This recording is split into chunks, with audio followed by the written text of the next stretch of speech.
Good morning. This is Jimmy, and it's Sunday morning. Are you ready to go to church? If you live down Highway W, you need to come be with us today. If you already have a church home, then be with us tonight through Friday night, 6:30. We're having a revival, and we have lots of music, lots of good preaching. It's going to be fun. You need to come. I'd love to see you there down on Highway W. We're in chapter 2 of the book of Revelation. As you know, Sunday morning I'll probably rush through and backfill on Monday. But God has given me the opportunity to talk to you, and I don't know how it happened, but like hundreds of people watched yesterday.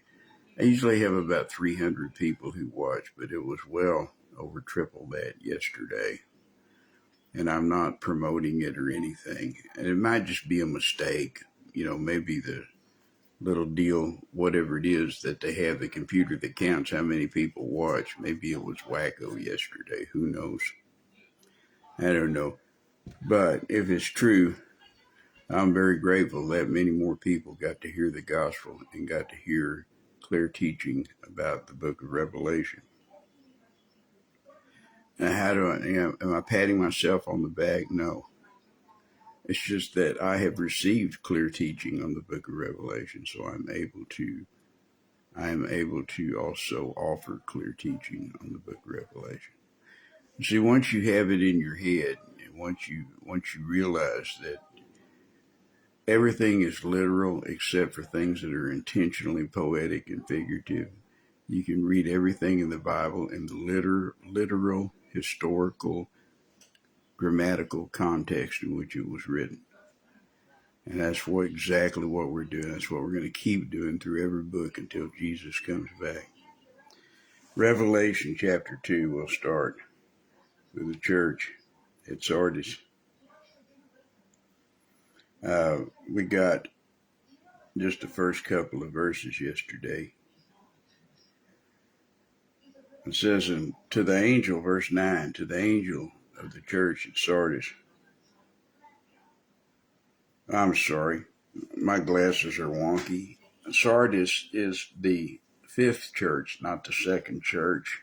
Smyrna is the second church. Yeah, the revival starts today and my mind's already on the service. What little bit of mind I have left. I got this haircut. Maybe it leaked out. Maybe it was hiding under my hair, and all my brains just kind of leaked away when they cut my hair off. Samson lost his strength and Jimmy lost his mind. Let me start over.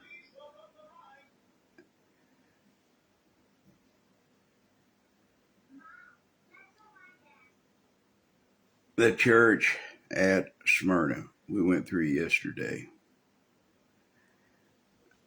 Establishing it, I gave you the history of its establishment. I gave you the history of the church there being led by Polycarp, a disciple of John the Apostle. And even though John would be sending that letter dictated by Christ and the revelation dictated by Christ, he'll be sending it to that church at Smyrna that existed in 96 AD. It also represents an age of persecution that did last in church history from the time of Pentecost all the way and before, even from the time of the resurrection of Jesus until about 313 or 315 AD. And I would argue that it ended with the Edict of Milan, which declared that Christianity was not punishable by death anymore, that it was not an outlawed religion, that it was an accepted religion, and the state wouldn't persecute it anymore. Now, when John wrote this letter, he was on the island of Patmos as a prisoner, as a convict of Domitian, the Roman emperor. And he was caught up in a great persecution because Domitian hated the Christians.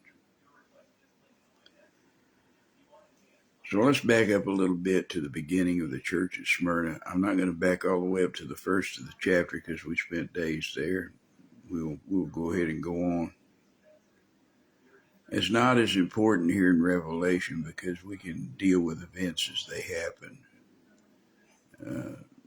Because events that later in the chapter may have nothing to do with events in the front of the chapter. Because Revelation is written differently than the prophetic books or the Gospels. The message to Smyrna, the great persecuted church. In verse 8, and unto the angel of the church in Smyrna write, these things saith the first and the last, which was dead and is alive. Of course, that's Jesus. He said, I am he that was alive and was dead. Behold, I am alive forevermore. And I hold the keys of death and hell. I am Alpha and Omega, the beginning and the ending. These things saith he that which was dead and is alive. I know thy works and tribulation and poverty, but thou art rich. I know the blasphemy of them which say they are Jews and are not, but are of the synagogue of Satan.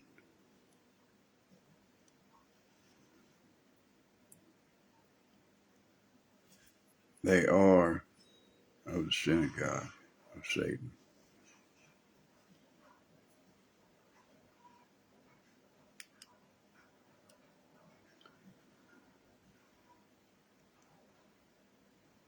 I explained that yesterday, and I don't think I need to explain it again except to reiterate that the angels of darkness will appear as angels of light.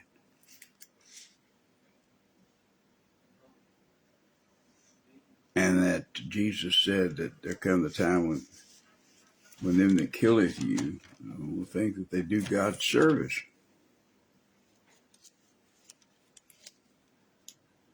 And those things are all true.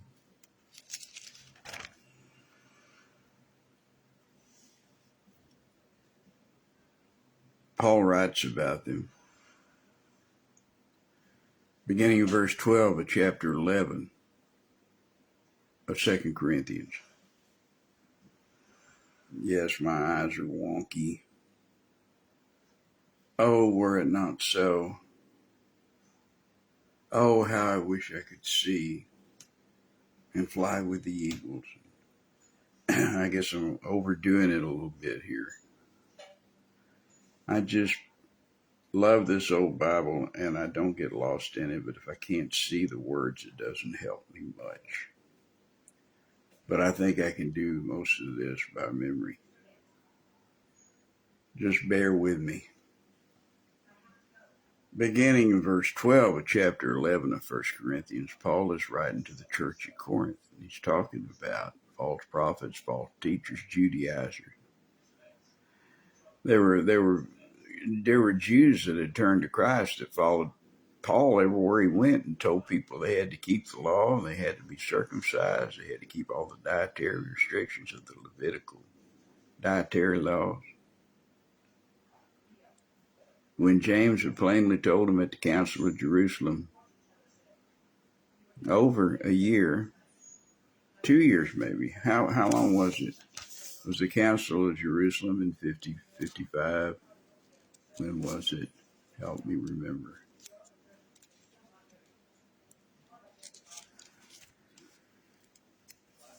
You know, they say, Brother Harris, you're always telling us about dates and geography and stuff. Well, all I'm trying to do is tell you where it happened and when it happened. And where it happened was at the Council of Jerusalem. And it was in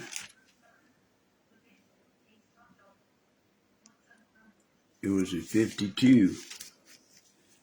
So it's 8 years after the Council of Jerusalem that Paul is still writing to the churches and saying, don't listen to the Judaizers. Because that council said that Gentile Christians did not have to follow the laws of the fathers. That all they had to do was to keep themselves from anything strangled and with blood and idolatry and fornication. That was what they had. That was what they had to do. And that was the only thing connected with the law of Moses that they had to, quote, keepeth the law.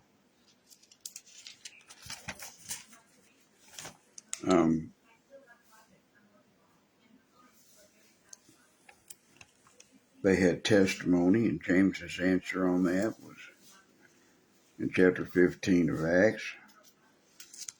He says, after they had held their peace, James answered, saying, men and brethren, hearken unto me. Simeon had declared, he's talking about Simon. That was the Hebrew name for Simon Peter, Simeon. That at the first he did visit the Gentiles to take out of them for a people, for his name. And to this agree the words of the prophets,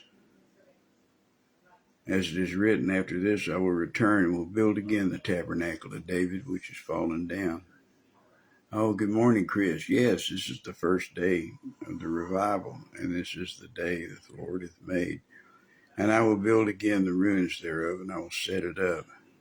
And the residue of men might seek after God, after the Lord, and all the Gentiles upon whom my name is called, saith the Lord, who doeth all these things, known unto God are all his works from the beginning of the world. Wherefore my sentence is that we trouble them not, which from among the Gentiles return to God, but that we write unto them that they abstain from pollutions of idols, and from fornication, from things strangled, and from blood. That's it. And he says, but what I do to the Corinthians, he said, that will I do, that I may have cut off occasion from them which desire occasion, those who are trying to mess up my ministry and to pervert the gospel of God. That wherein they glory, they may be found even as we. For such are false apostles. Paul's saying they pretend to be like us, but they're not like us. You'll find a lot of guys out there who pretend to be like me, but they're not like me. And I trust they're not like you either, because they still have ambition. They still have glory in their mind. And the only glory I have is the glory of God. The only glory I have is to glorify his Son, which glorifies the Father. That's all I care about anymore. But as you know from turning on your television or your internet, whatever it is you use to collect your news, you know that the world is all about fame and fortune, sex, booze, pleasure. There is pleasure in serving the Lord, friends. It's the kind of pleasure the world can't give you, because he gives you a surety, a blessed assurance, if you will. And you can feel his hand on your shoulder, because you don't need a pat on the back. If Christ is walking with you all the time and his hand is wrapped around you, his hand is on your shoulder, he doesn't need to pat your back. His hand is already there. You don't need a pat on the back. All you need to do is obey, serve him. For such are false apostles, deceitful workers, transforming themselves into the apostles of Christ. And no marvel, for Satan himself is transformed to an angel of light. For it is no great thing for his ministers to be transformed as the ministers of righteousness, whose end shall be according to their works.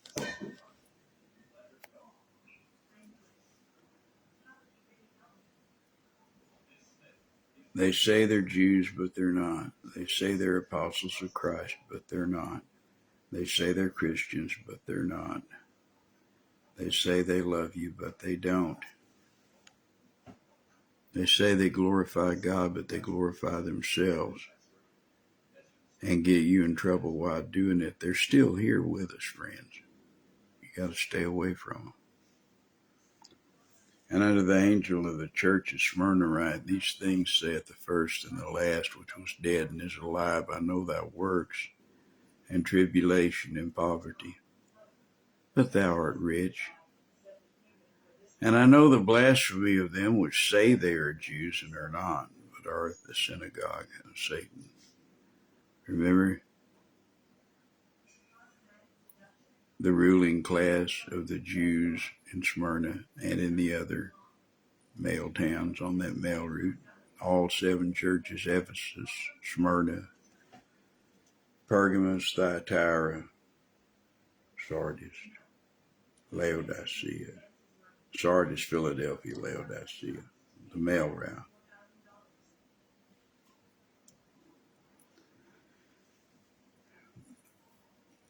They said, all we got to do is just burn a little incense and pretend to worship Caesar, then they'll leave us alone.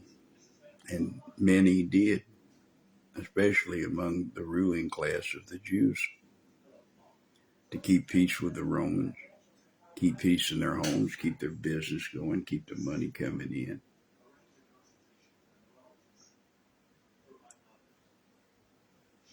See, any of these places on the mail route was a profitable place to be, whether you were a port or not.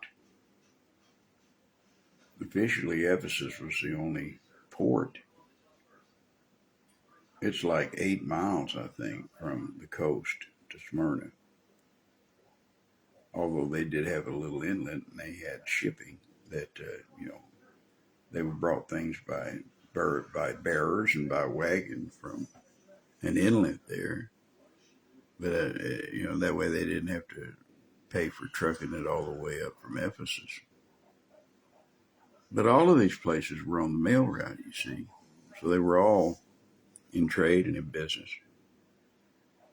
And these rich people, these ruling class people, these high upper class people, all they had to do, whether they were Jews or pagans, they just had to burn a little incense.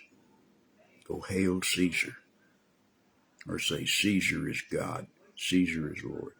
What is it? It's just a couple of words, Hail Caesar. And that's all it would take. It doesn't mean anything. Just in front of everybody, burn a little incense. Raise your hand and go, hail Caesar.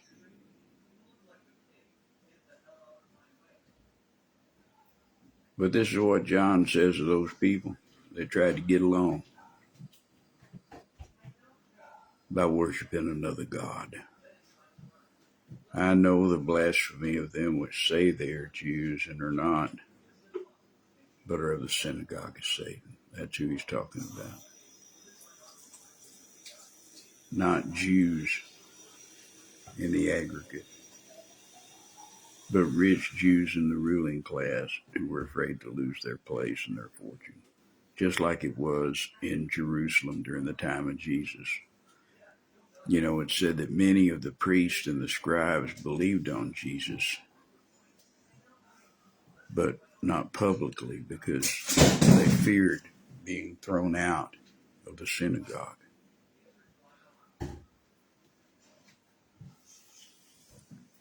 And then John says to them, after all that, he says, fear none of those things which thou shalt suffer. They're already suffering. They're already being persecuted. They're already being burned at the stake. They're already being hunted down and thrust through with a sword or spear. Jesus says, don't be afraid. Fear not, I am with you. Fear not, I am with you. Fear none of these things which thou shalt suffer. Behold, the devil shall cast some of you into prison, that ye may be tried, and ye shall have tribulation 10 days. They're throwing your brothers and sisters in jail all over the world today. They're being killed today in India, in China, in the Arab countries. You don't hear about it among our allies, but you can't go to church in Saudi Arabia. There is no church in Saudi Arabia. It's forbidden. You get saved in Iran, they cut off your head publicly. You get baptized in India because they have no conception of what being saved is. Just the public act of baptism in India. They'll come and burn you out, and if you happen to be home, they'll kill you. I have friends working over there right now. It's hard. American missionaries will usually work with an Indian partner, both for language, culture, and for cover, so that they won't be hunted out. And our Christian missionaries, they go there and they don't eat beef, and they live like the people on the street and try to fit in, try to look like everybody else, and act like everybody else, and try to lead as many to Christ as they can. But you know, the ministry span of a missionary in India is not very long, a couple of years if they're lucky. An unreasonable amount of them wind up dying for the faith. And I'm talking about Americans, but you don't see that on TV. I won't show you that. Steve Youngblood, the eloquent and masterful Steve Youngblood. Pastor Steve is with us today.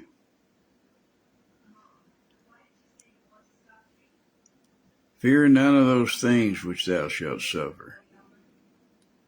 See, once you believe in Christ, you're not afraid anymore. You're never afraid again. Worst they can do is kill you, and then you got it better than you have here. That's just a fact. The worst the world can do to me is to kill me. And I'll be better off where I'm going. Once you're not afraid to die, you can live and enjoy living and love life. But not if you're afraid of death. Jesus came to destroy death. Death has no more fear for the Christian. We're no longer in bondage. Because death is related to sin, because sin is the wages of sin is death. Death is where sin takes you. But righteousness takes us to life. And you become righteous by putting your trust in the cross of Jesus Christ and what Jesus did on Calvary and his precious blood that was shed for you. Good morning, Kevin. God bless you. I hope things go well at Shady Grove this morning. Fear none of those things which thou shalt suffer. Behold, the devil shall cast some of you into prison, and that ye may be tried, and ye shall have tribulation 10 days. This is a prophecy. Maybe in Smyrna, during John's time that he wrote the letter, maybe there was a 10-day persecution some people got caught up in. Maybe that's when good old Polycarp got caught up and burned at the stake. The official account says that, well, I call it official because it's one of the 3 surviving accounts of what happened to Polycarp. And he said that they burned him at the stake, the Romans did, but he wouldn't catch fire. It's like he was immune to the fire. And so a Roman came up and pierced him with a spear, like the Roman pierced the dead Jesus on the cross.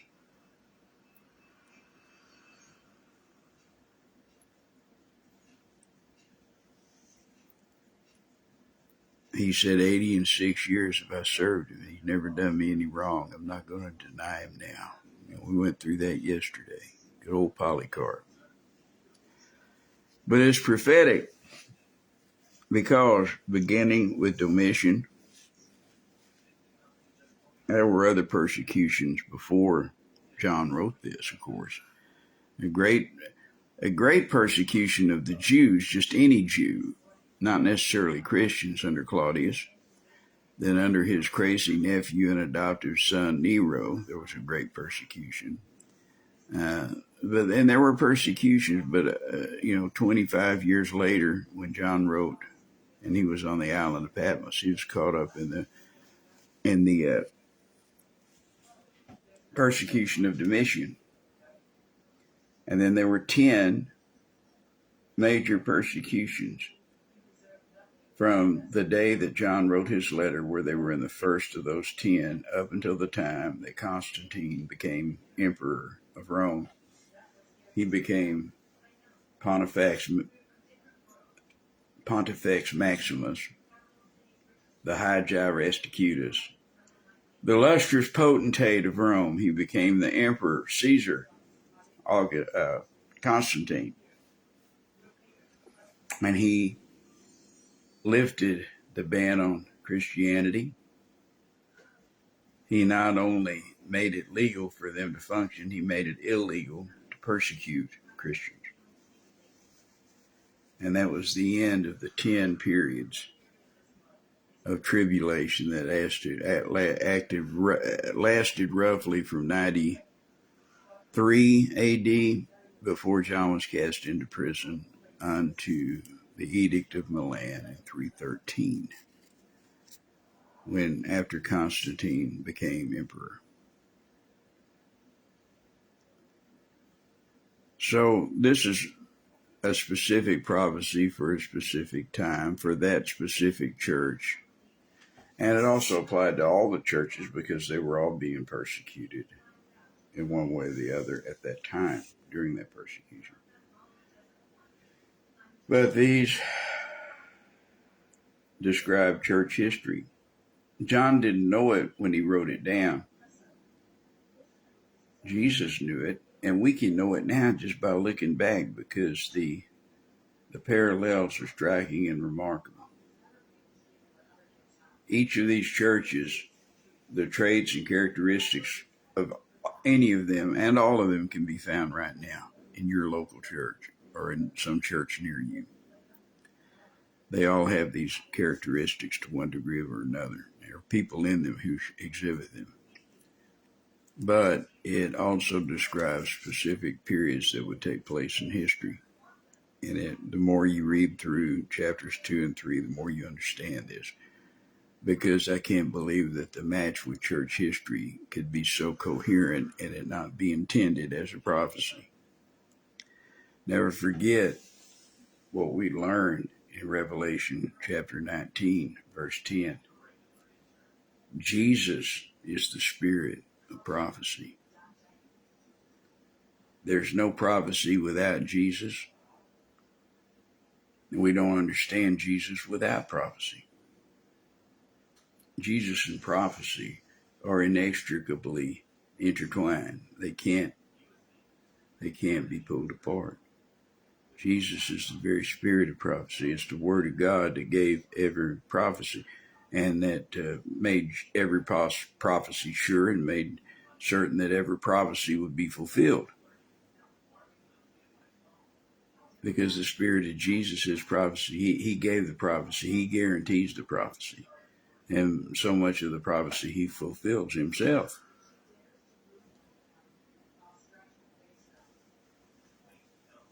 Fear none of those things which thou shalt suffer. Behold, the devil shall cast some of you into prison, that you may be tried, and you shall have tribulation 10 days. The 10 persecutions, beginning with Domitian and ending with Diocletian, the last emperor before Constantine.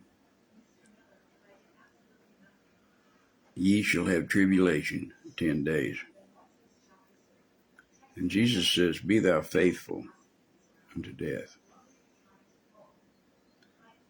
Be thou faithful unto death. And we wonder,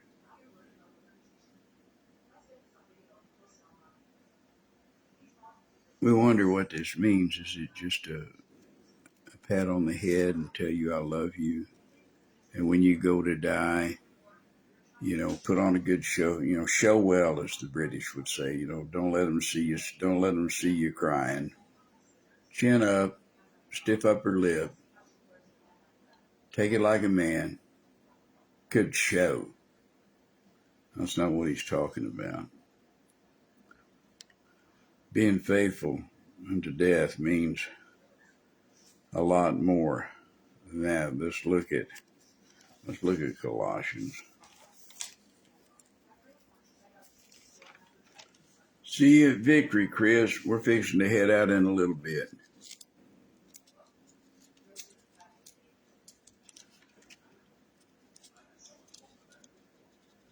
In Colossians chapter 1.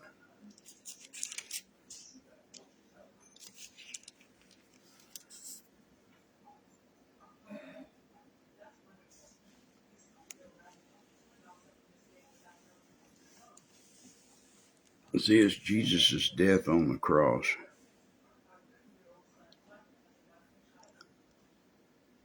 that gives us the strength and the power. It is the power of the cross.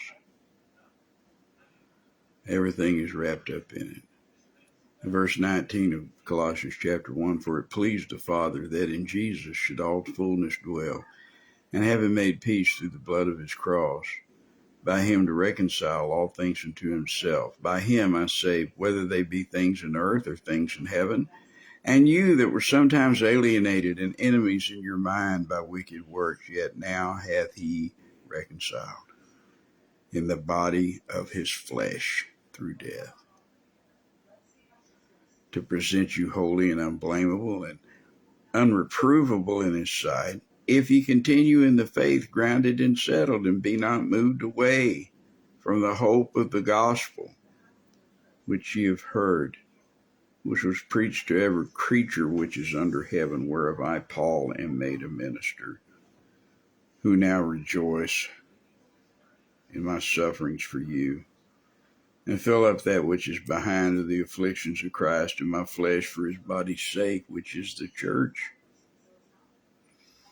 whereof I am made a minister according to the dispensation of God, which is given to me for you to fulfill the word of God, even the mystery which has been hid from ages, from generations, but now is made manifest to his saints, to whom God would make known what is the riches of that glory of this mystery among the Gentiles, which is Christ in you and me too, the hope of glory, whom we preach, warning every man and teaching every man in all wisdom, that we may present every man perfect in Christ Jesus.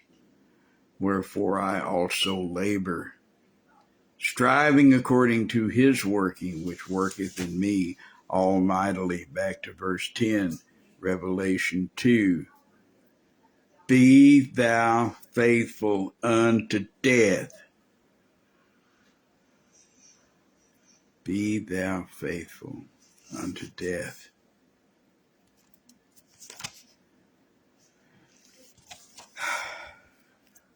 Of course, it goes back to the Jesus' words on the Mount of Olives, the account in Mark, most clearly in my mind, Mark 13.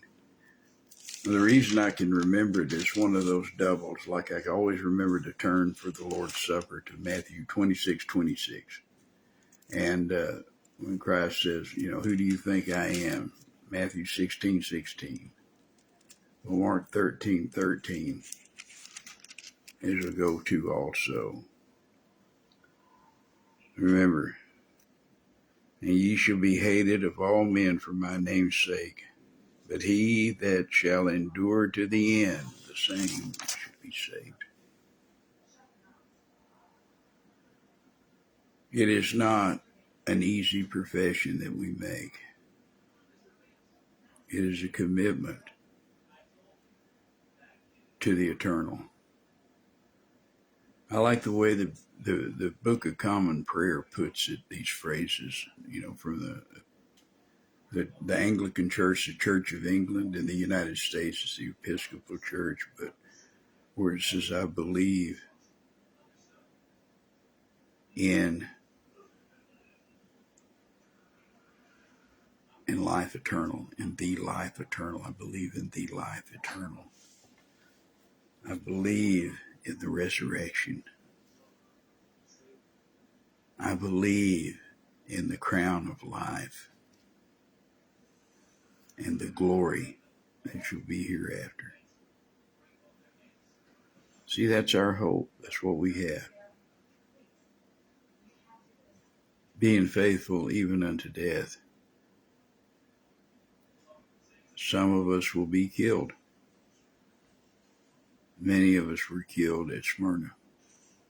Many of us are being killed today. I used to think that, well, if I could just die for Jesus, I'd make up for a lot of bad things. But that's not how it works. We do everything according to his plan. And I've learned that living for Jesus is a lot harder than dying for him. It only takes a minute to die. It takes a lifetime to be faithful even unto death. Be thou faithful unto death, and I will give thee a crown of life.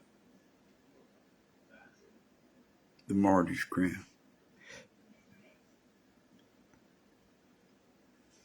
The crown of life. Excuse me.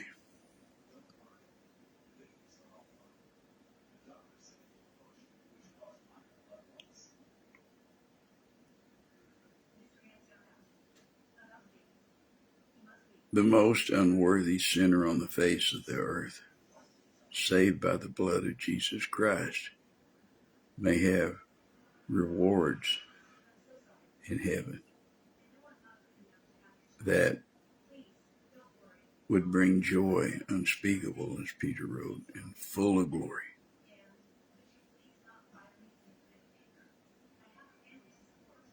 Jesus said to the quietly suffering among the saints, great is your reward in heaven. Paul wrote, quoting Isaiah, that eye hath not seen, ear hath not heard, neither hath perceived, mind perceived the things that God has in store for them that love him.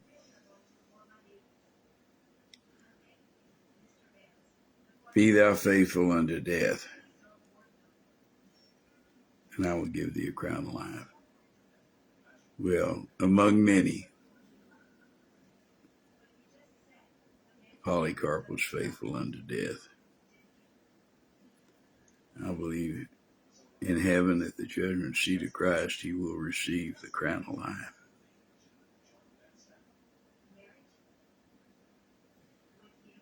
Because he died for Jesus. That's the martyr's crown. It is Jesus saying that Satan may say you're dead and the world may say you're dead, but I say you're alive, and what I say goes. Polycarp's alive right now. And he will return to that body that they burned, and it will come.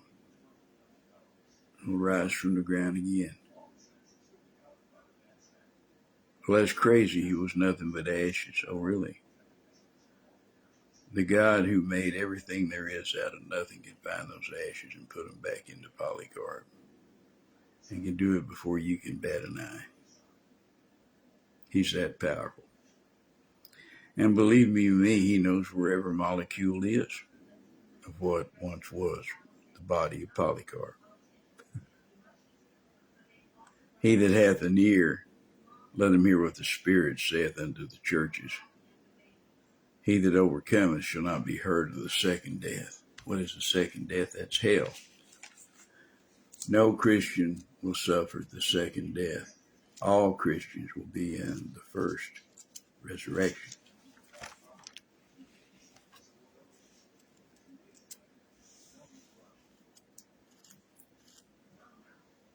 when Jesus comes back to set up the kingdom, I was with you in Isaiah for over a year, and we talked about the kingdom every day. The kingdom that was going to come is going to last for 1,000 years. Then Satan would be loosed for a season.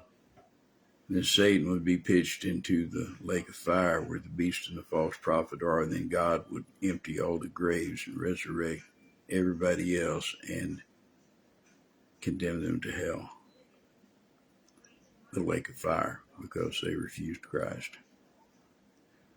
That sounds hard to you, I know, but that's what the Bible teaches.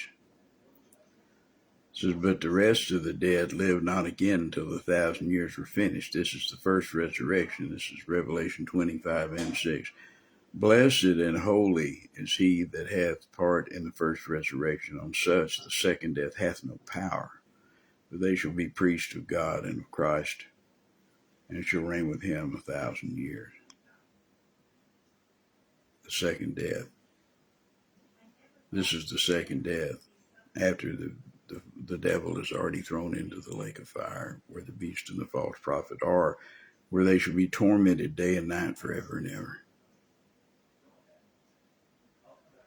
Verse 11, chapter 20, and I saw a great white throne and him that sat on it, from whose face the earth and the heaven fled away, and there was no place found for them.